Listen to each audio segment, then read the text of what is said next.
Alrighty then. Let me. You won't need them where you're going. Smile points at hell. Oh man, that art is sick. Do you want me to change that over right now? No, that's why I was asking, because either I could show it off today or just not. No. Save.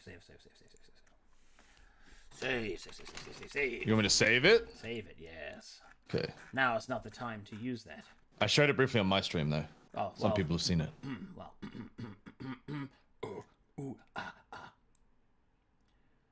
Ba-da-ba-ba-da-da-ba-da-da. Sorry it's taking so long. I'm trying to get the last little pieces here. Alright, here we go. Bam.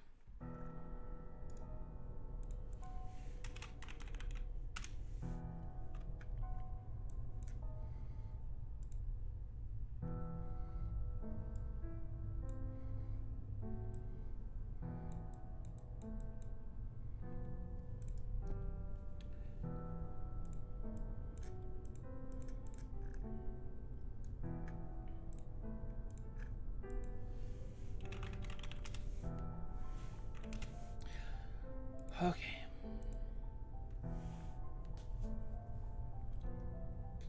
I know you guys can see the DM stuff. Here. Alright. And thus it begins. I will tell you that this will be fairly short because it's just one player and we're going to cycle through stuff pretty fast, but you know, we'll have a little bit of time. One more thing, I gotta post this.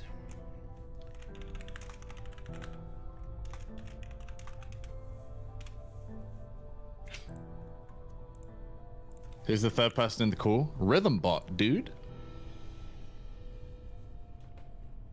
All right. Here we Get go. your lore caps on, chat. It's time. Ost, as you step through the gate, you find yourself walking in smoke. A pale incense covers the walls around you, but they are not as akin to walls. They are more of a smoky suggestion of solid objects. Your feet seem to find hard enough ground, but when you look down, your feet falls into the floor, almost as if purely the realization that you walk upon smoke causes it to be so. Having some experience with this in the dream, you're able to quickly adjust your thinking and stride ahead to whatever might wait you.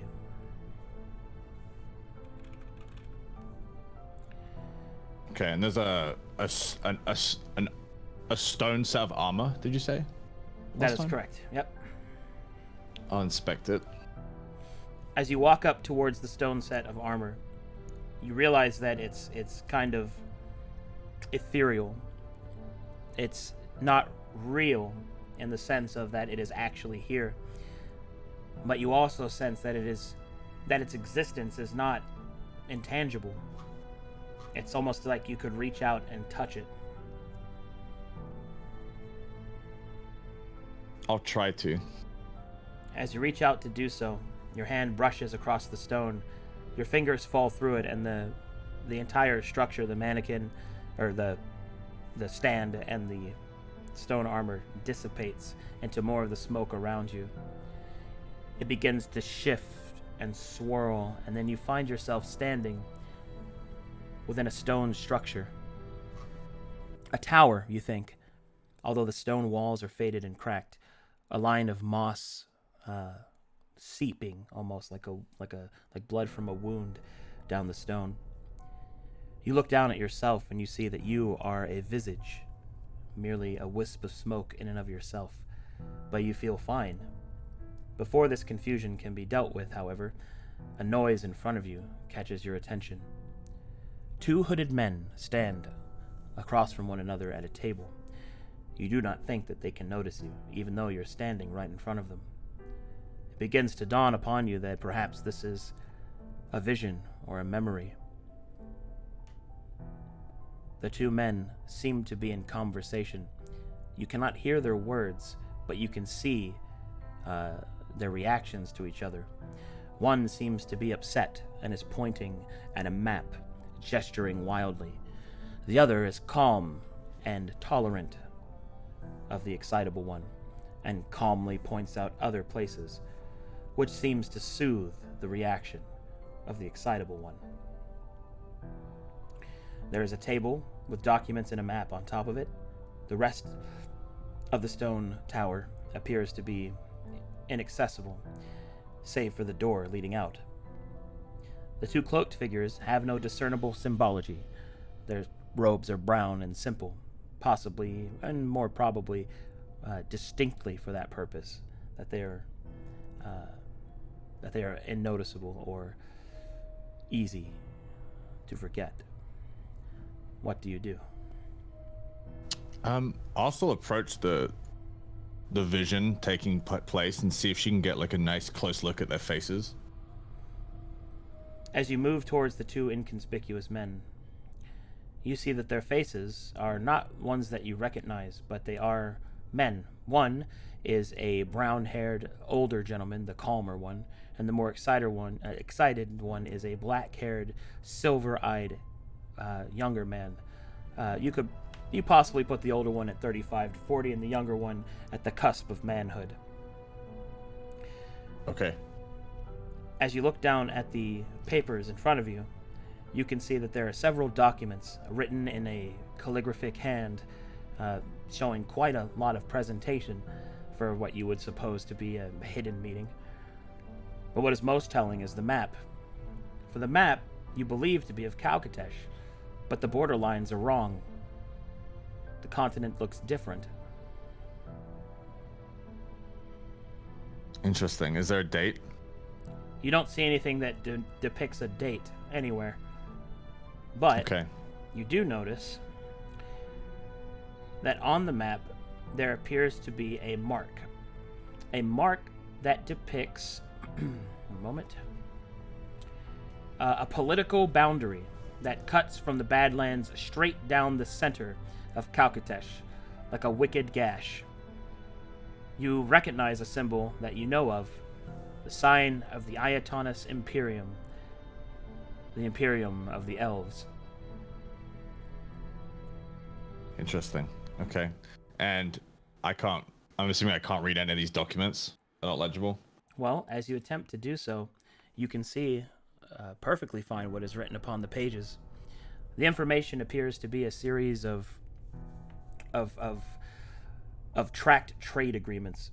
Specifically, it seems to be from innocuous nobles that you don't have any knowledge of, perhaps minor ones, as you would assume a major noble would survive whatever time this must be. Once again, you find no dates upon them, but you do see that some of the letters seem to bear a curious notary. A notary that is depicted of a symbol that you have only seen once before. And that is in the Red Star of Anareth. When you were studying all the languages and those extra books, you found something that gave homage to the Taladani. You see that symbol here. The paper that you hold, however, does not appear to be an old vestige of some forgotten library, but rather fresh parchment, recently delivered. A telling sign. Interesting. Okay, and if I try and interact with these things, I'm assuming do I phase through the pages almost? The pages, you can't move anything, but you can read it. As you try to read what you can through this strange facsimile of time, the door behind you opens, light spilling into the room, causing a curious reflection off of your smoky form. The silhouette who fills the doorway and walks towards you bears the resemblance of a dark elf.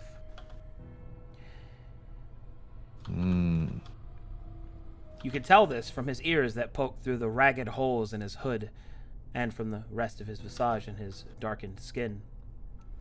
He moves towards the two individuals and begins to speak to them. Once again, you cannot hear the words that they say, but it seems that these two were definitely waiting on this new mysterious third figure. And it's clear that they're not dark elves from their complexion. They're not. They are humans. Perhaps maybe one of them might have a little bit of orcish in them, you think, but you're not quite sure. They are certainly not elves.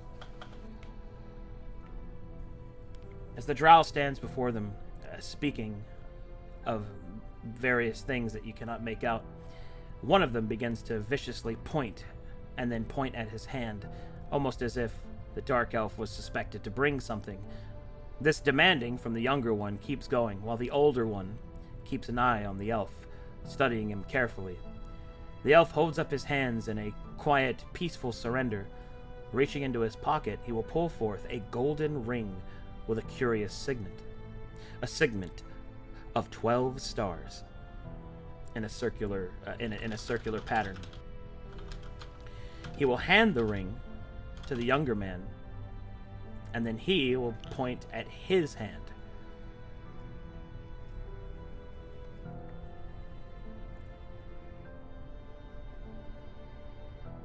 The other two begin to nod to each other. They will hold up their finger to basically ask for one moment, and they will start to move through their packs.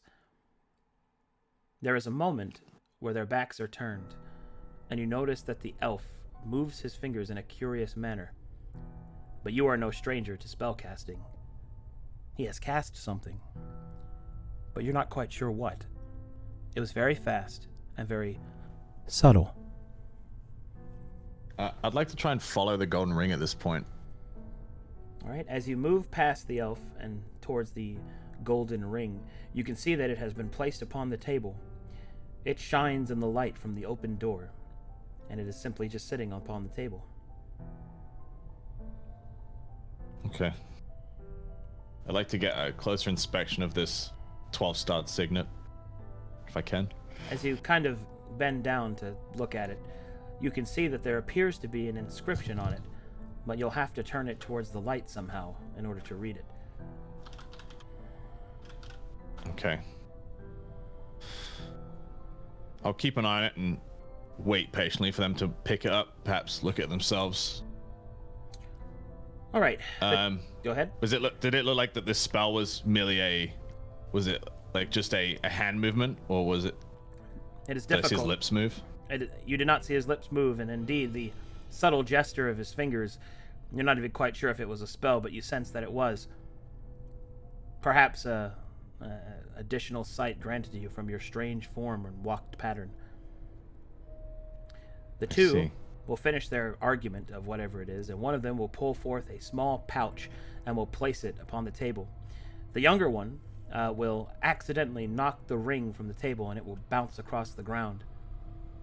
And there, you will see that its inscription is pointed towards the light, but you will need to change position. Yeah, Asta will follow the ring and press her face to the stone floor. Right down, try and inspect the inscription. As you do so, you move underneath the dark elf as he moves towards the ring to pick it up. And there you see his face. As you look up towards him, as more of a reflex than anything, you will see that his eyes shine with violet light as he reaches out towards the ring. Whew. The eyes will then turn to look at you. They will quickly shift back to the ring, and he will pick it up. Did I manage to catch the inscription? You did. And it says, "Never forget your duty, my son."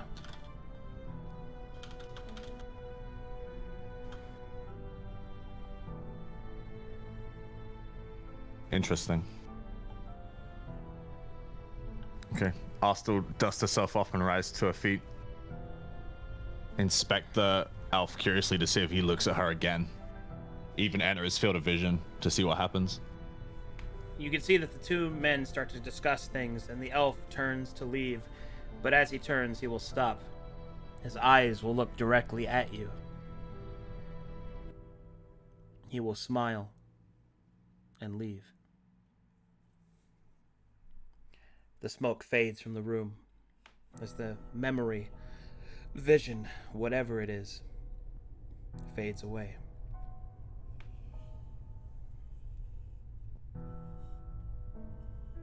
Ost loosens her grip on her songblade that she'd grabbed in reflex when he looked at her a second time. Is the room back to how it was? The room is yet a shadowy, smoky area, yes. However, now there is one thing that is in the room, and that is a mirror. Okay.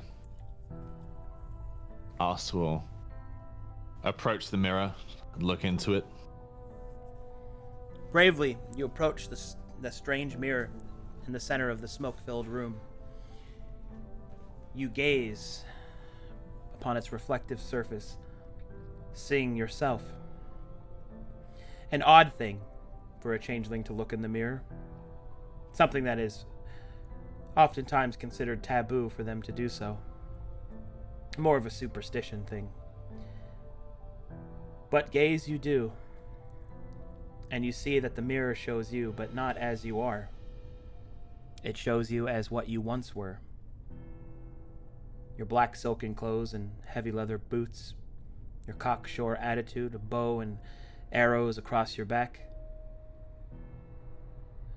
How far you have come from a simple thrill seeker and sword for hire.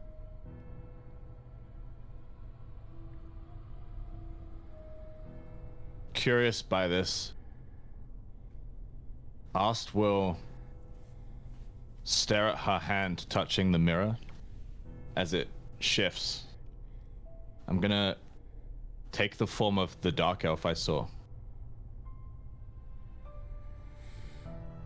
As you move your hand towards the mirror, you take the form of the dark elf. And there, you see a black shadow.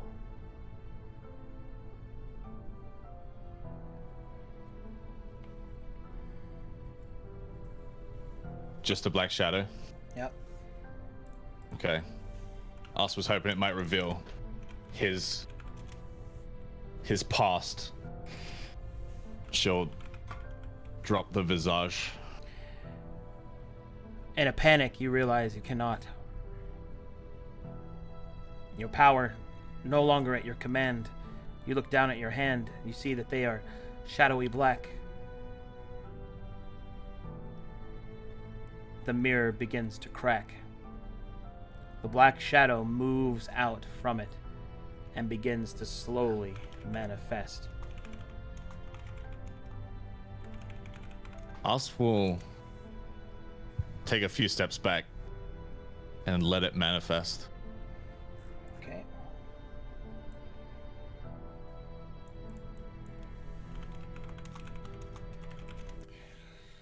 Oh boy.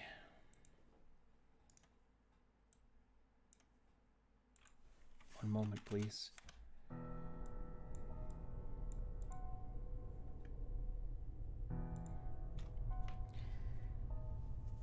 As it fully manifests,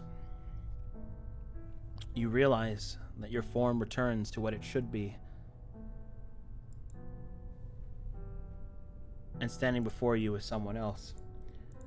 Someone whose form is solidified, but somehow, how can I describe this? Almost as if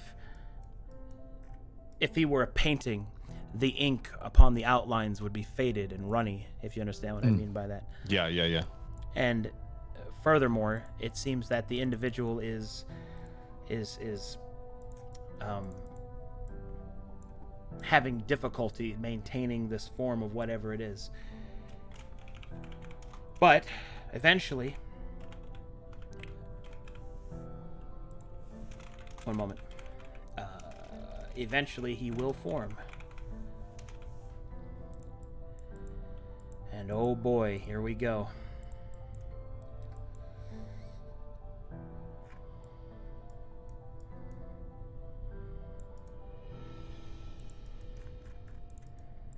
One moment, gotta do this. There we go. Gotta hide this. And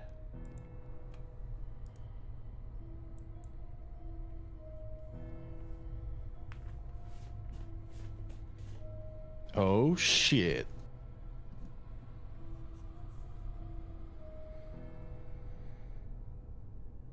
So, it is upon us then. You have delved into shadows, interloper. Shadows that some believe best forgotten. What is your name? Made... Asked. And I made a lot of mistakes in the last hour or so.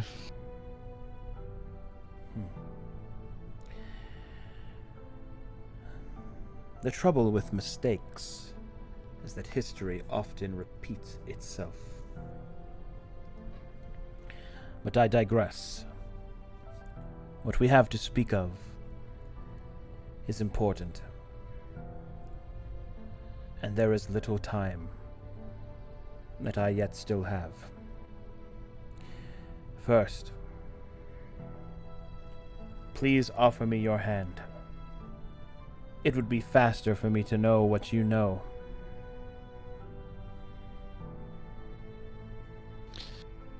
I'm a changeling. I don't know if that's wise. Indeed, it would be more perilous, but not something that I cannot handle. I'll still squint, take her hand off the hilt of the sword, step forward and hold out her palm. He will take your palm, like a palm reader, and will trace his middle finger from the tip of your middle finger up towards the center of your hand. He will press lightly, and there is sort of a rippling effect through your entire body. And then as quickly as it began, it ended. I see.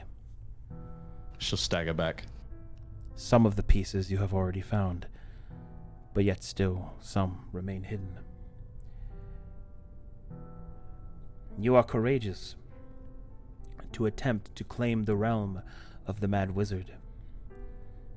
Indeed, one of my shards is located here.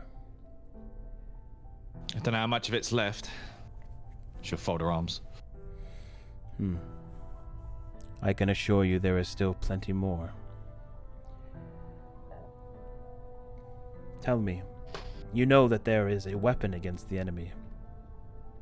Do you know what it is? The traitor's blade. One of these. She'll hold up the song blade. A weapon that is of the enemy, yes, but not against it. That is not what awaits you at the end of the labyrinth. She looks confused. Tell me, what is it that you know of the Violet? I have seen your mind, but now I wish to explore your intuition. I'm asking Strippin. All right.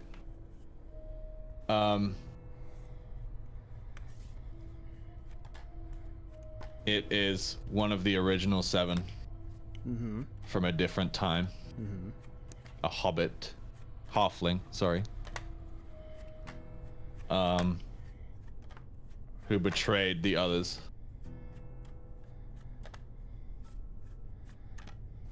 Hobbit. A halfling who betrayed the others. Is not of this world. Doesn't belong here.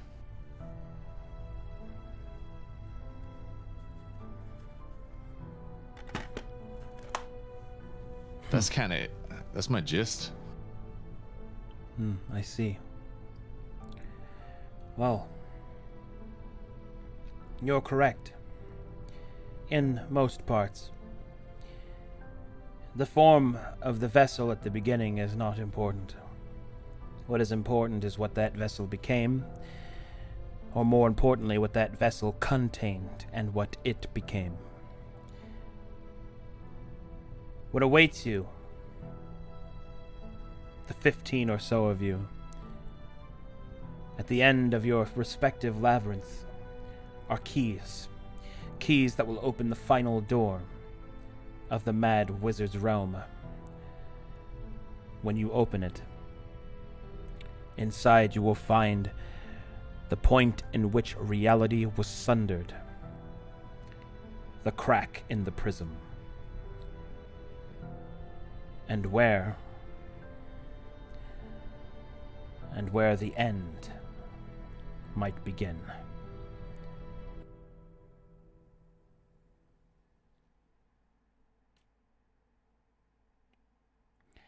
For there is a place far from this realm that cannot be reached, not by traditional means. It is through that crack in the prism that you may yet walk towards the Twilight Station. But with it, you will walk through the prism, and there you may yet gain the knowledge needed to face the enemy.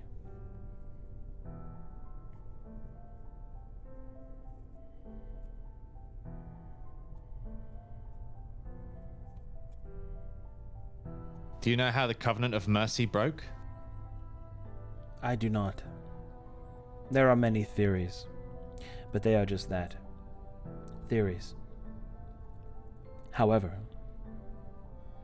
that is a question that you may answer when you walk through the edge of reality. For the prism that you shall venture towards is not of this world.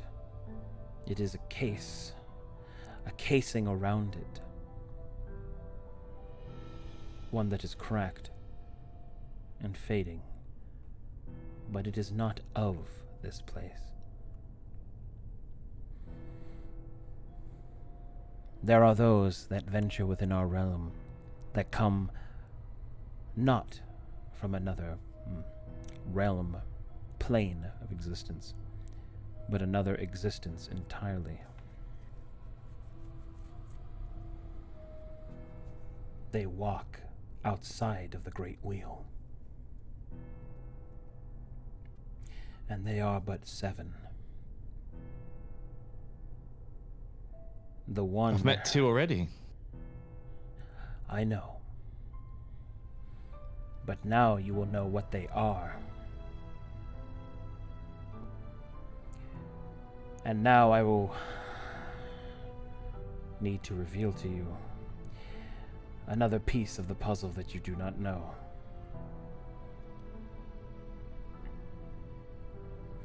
The violet had its purpose just as they did. Its covenant was destroyed. These are things you know. But there is a reason that the others were sealed. There is a reason the other colors were kept from the world. There was a reason my order saw that they were never discovered.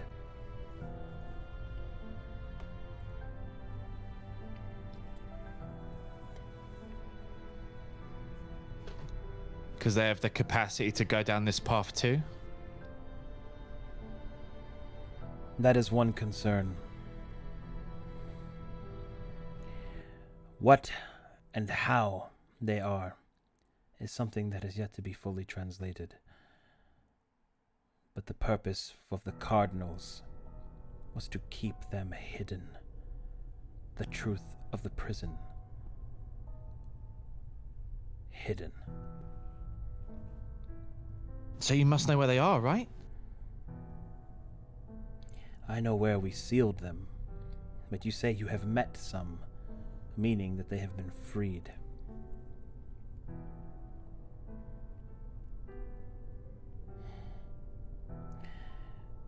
There are Well, things... we found one in the Mad Wizard's Labyrinth. Yes. The green, I believe.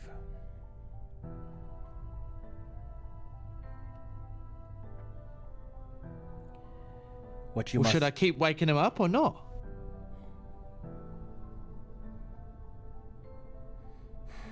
The time for that decision has long since passed. They are awake. What has started cannot be stopped. But perhaps it is for the best. For 6 chances did this world have, bearing its weight upon the prism. And the 7th is but doom and death.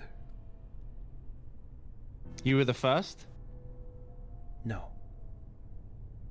The first was the violet. So you were the second?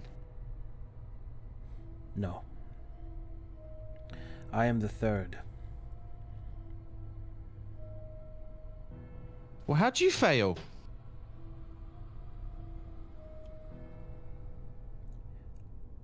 I loved my father too much.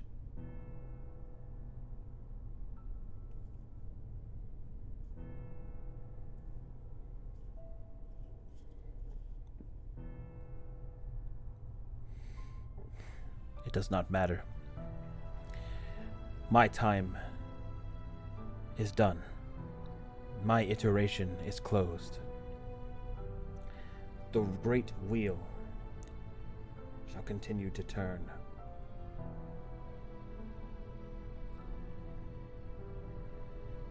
And you have little time. For Tyr has done all that he can. Are you ready to learn what it is to be a traitor?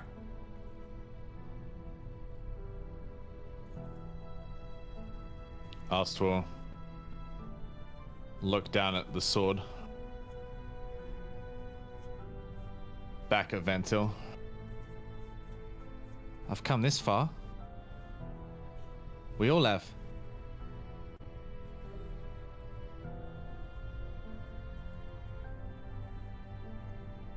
Then listen well.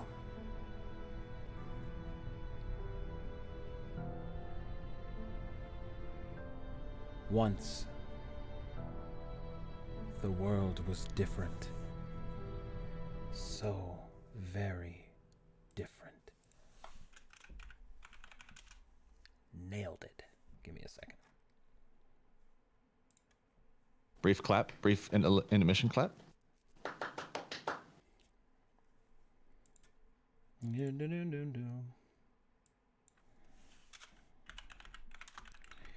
Sorry, I got a music change for this one. Stop apologizing. I'll fight you. Sometimes you just gotta hit him with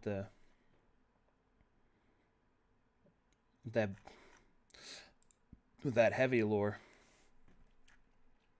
That dank lore. Tummy's full.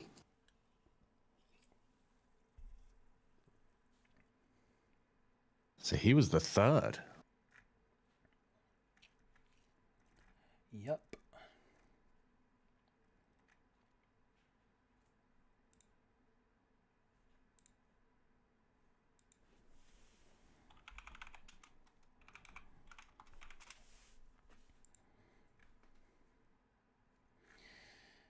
Oh God, I can't remember the name of it. Oh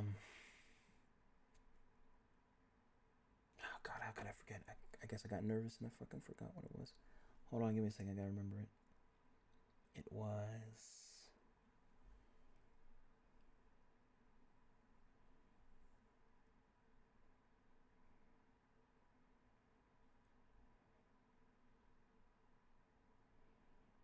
God, I can't remember which one it was. Is it this one?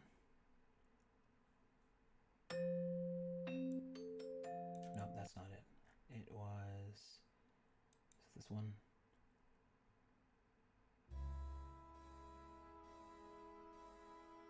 Yeah, this is it. Okay, cool.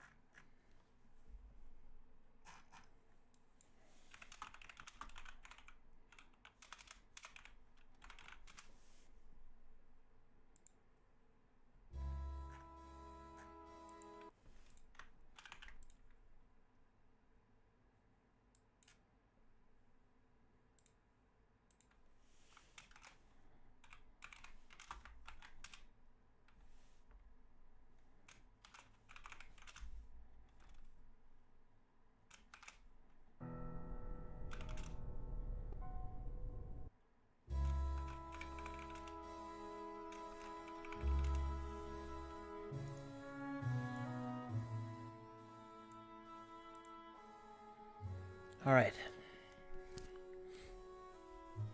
And so, we begin.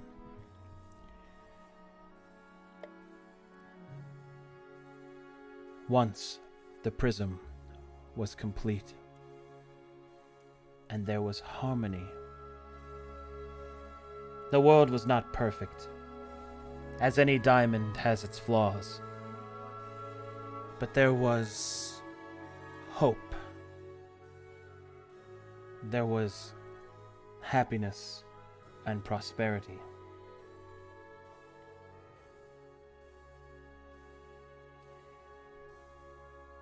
It would seem, however, that such things are not to be forever. For some reason, unbeknownst to myself, and of any lore, or word, or mind that I have explored,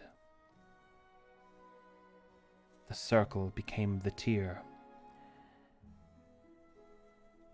the prism broken, the violet a traitor, a covenant broken.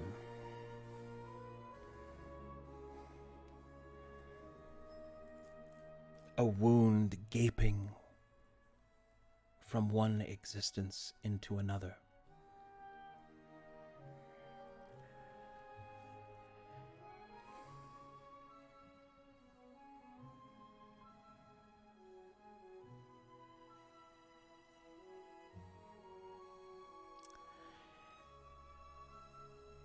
Through time, the violet has scoured the realms of the peaceful peoples of this world and all worlds within the swirling grasp of the wheel. And each time it takes a little more. Each time it has been slowed, but never stopped, never destroyed. There are those that fell victim to its temptations. The first traitor sought the power for his people, sought to keep them safe against the great war across the astral sea.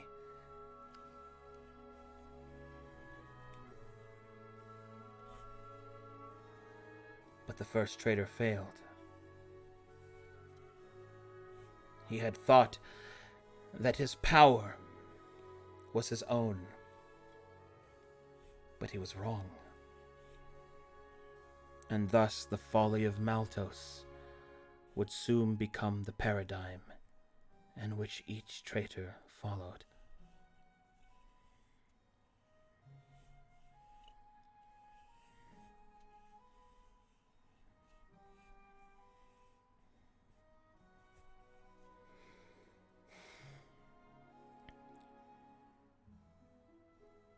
Each time a traitor calls, each time it happens,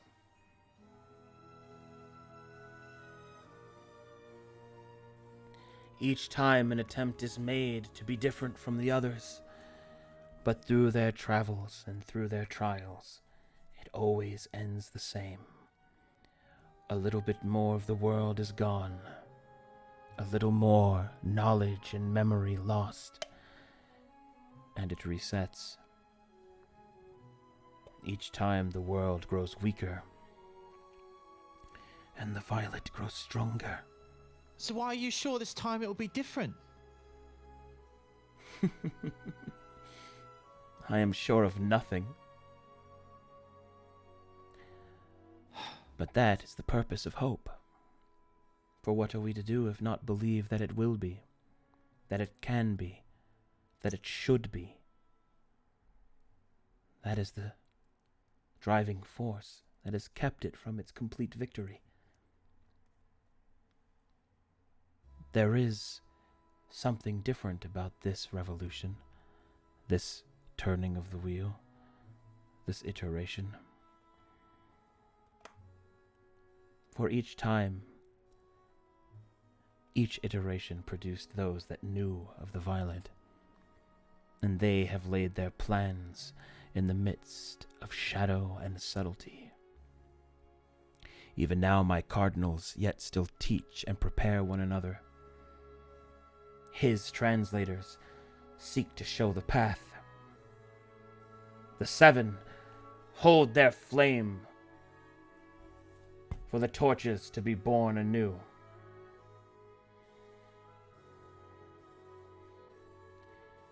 Each one makes its path. The violet is not omnipotent, nor is it omniscient.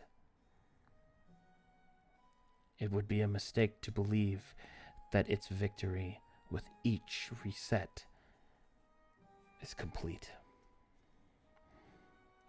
But it is also equally as foolish to believe that we are anywhere close to winning. But perhaps there is hope, for the colors have returned. And although this will merely exacerbate the problem, the prism will grow bright and full with colored light, and with it so shall the violet. But perhaps it is enough. Perhaps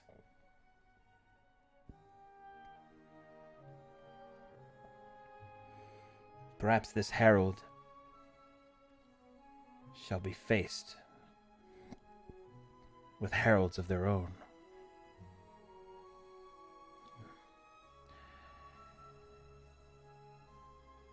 Astra will look at her hands. You know, before this journey, this world wasn't kind to me or my sisters. Honestly, I wouldn't have helped it. Better it ends, I thought. But then I went on this journey, and I just had a glimpse of everything that creates this world. And my comrades, I don't even know where they are. I hope they're okay. I think I felt love. But it changed my mind. And I want to save it. Who's she talking about?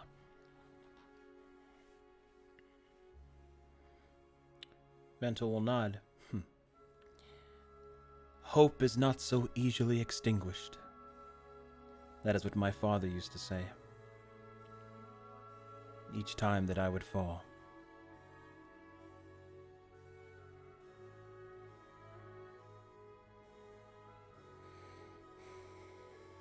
In either case,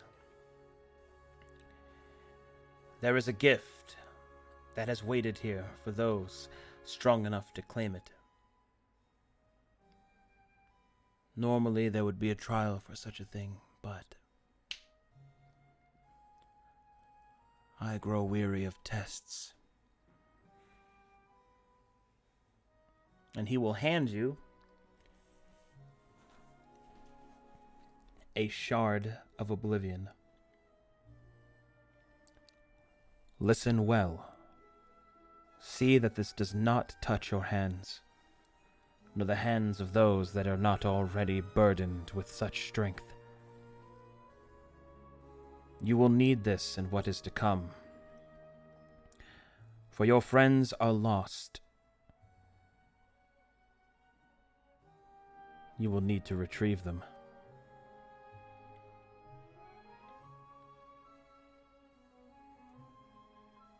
Ars reluctantly takes the shard. Is it wrapped? It is. Okay. She makes sure it is securely wrapped. Her previous deed still fresh in her mind. Ventil will his eyes will sparkle, and he will say, "Do not fear your action. There are many that might believe such a thing foolish. But it is as you said. What will make this time different? That is something I cannot truly answer. But fear is the mind killer. Fear is stagnation. Fear is a weapon of the enemy. A risk She was puffs her taken. chest out when he says this. Good. It is time that you return to your friends. I can muster such power. One last time.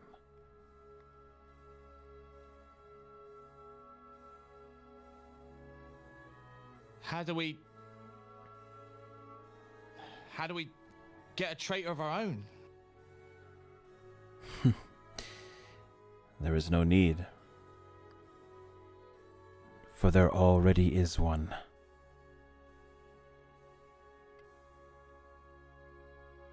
And with that,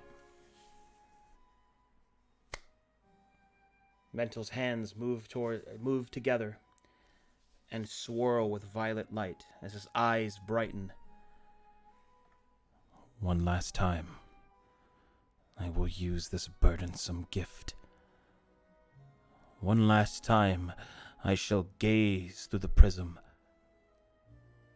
One last time, I offer these words.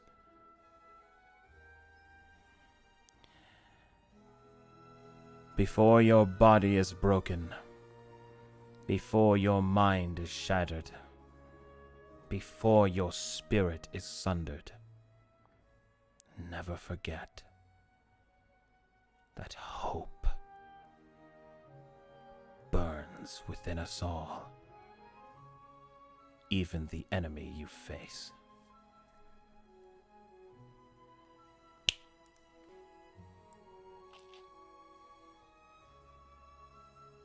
Ost is turned to smoke and shifted through the violet mirror.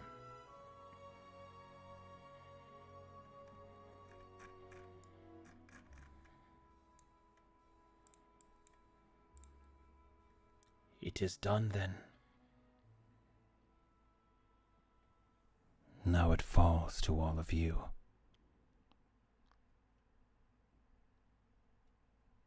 It comes for us all.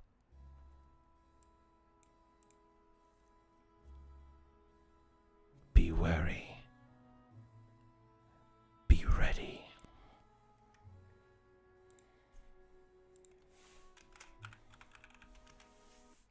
Clap. Clap.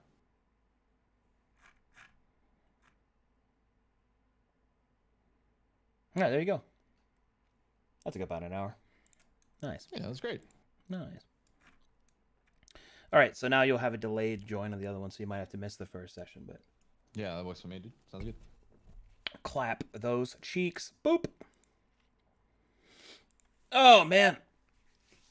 Ugh. No shadow of tear, though, chat room. Unfortunately, Kraken was unable to get his flight changed.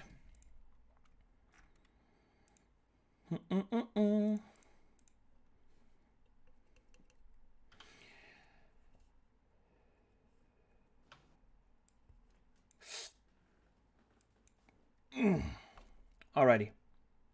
Well, I have to figure out what I'm going to do with the rest of my night. Oh, there's fan art. Hold on. Apparently, there is fan art. Wow. We can show chat the new thing too. Okay. Well, let's start with that then. It is very sick nasty.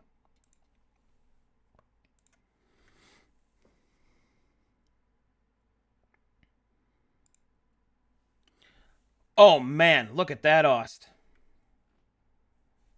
The mirrored scale mill. Oh man, it's so sick.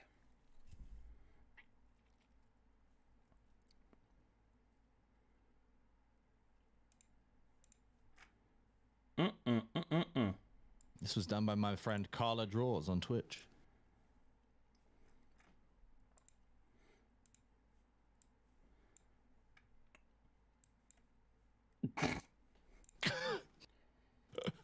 Meep meep. Oh shit. Holy fuck. bro. Wow. Oh, That's so good. dude.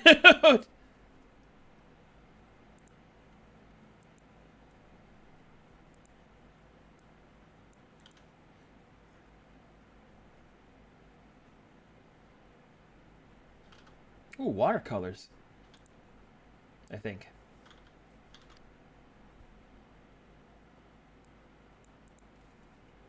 Time to play Who Wants to Be a Millionaire? Da, da, da, da, da.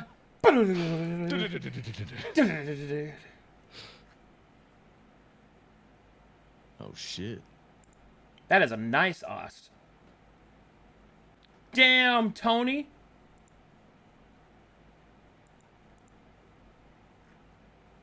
That is also a nice Ost.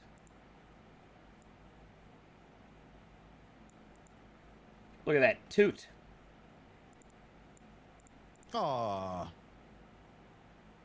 My boy. Yeah, okay, L.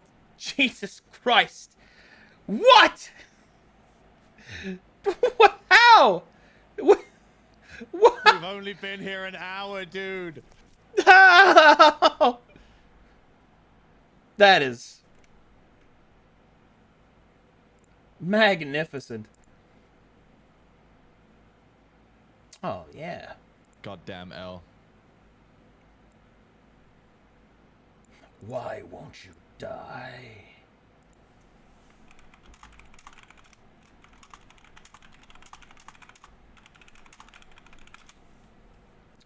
Hokoli Dokoli. There's also something else.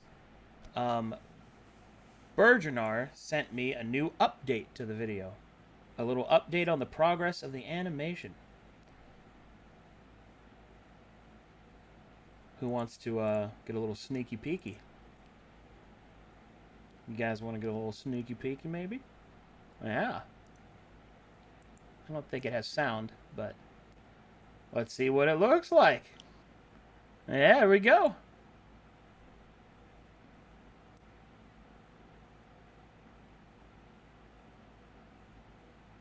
Oh, shit.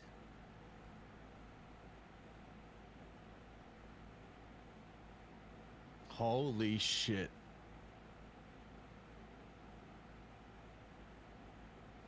Oh, dude. Dude. Dude, it's only been a fucking week, bro. Oh my god, that's awesome. Holy fuck, that's so good. That is...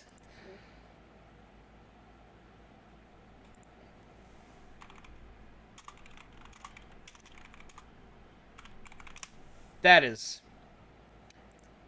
Pog you, dude. That is so sick. It's so sick. I don't even know what to say, dude. This...